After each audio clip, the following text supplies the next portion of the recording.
evil ways. I mean, listen, some of you know the stories, and I wrote about them in my memoirs, and I'm not proud of it.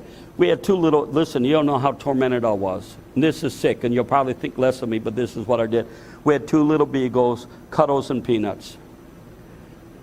And I would choke those dogs until their tongues hung out of their neck. And then I would cry and beg them to come back to life. And I'd do it all over again. Somebody say, thank God you're not like that anymore, Pastor Mike. But I mean, I was a mess. 16 years old, I was driving my car on the other side of the road, suicidal run, headed for a vehicle, and I did not move. I did not move. That vehicle had to go off of the road to get away from me. I mean, that's how messed up I was. So anyways, my 19th birthday, suicidal, manic depressant, alcoholic, selling drugs, going to slip my wrist, incredible blanket of fear came on me. I knew I was going to hell. I deserved hell, belong in hell. That revelation, I fell on my knees and I cried out to Jesus Christ. I mean, I got up free. Okay, so for 40 years or longer, I thought my salvation was the sovereign move of God, not realizing my wife was a weapon and a battle axe in the hands of the Lord.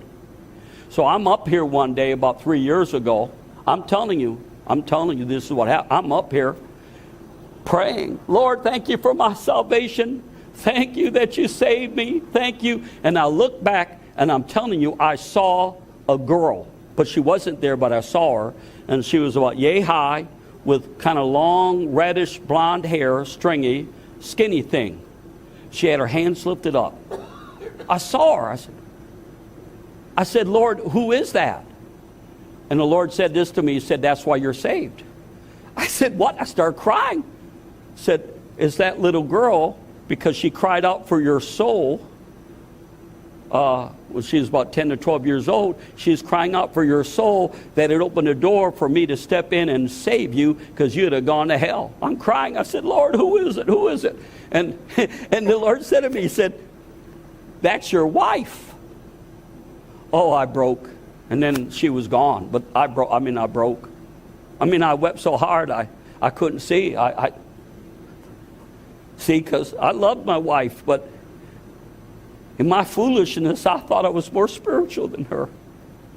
I thought I was more mature than her. I was and here, her prayers, when she cried out, and I went home and I said to her, I said, honey, when you were a little girl, were you praying for your husband to be? And she looked at me like I'd lost my mind. She said, well, yeah, I was crying out to God for that. He'd give me the right husband and keep him for me and protect him for me and preserve him for me. And here, not realizing that God was using my wife because at 8 years old, she got born again, filled with the Holy Ghost, and she started teaching Sunday school at 10 years old, and it was my wife that caused me to get saved, and that I'm here today because of her.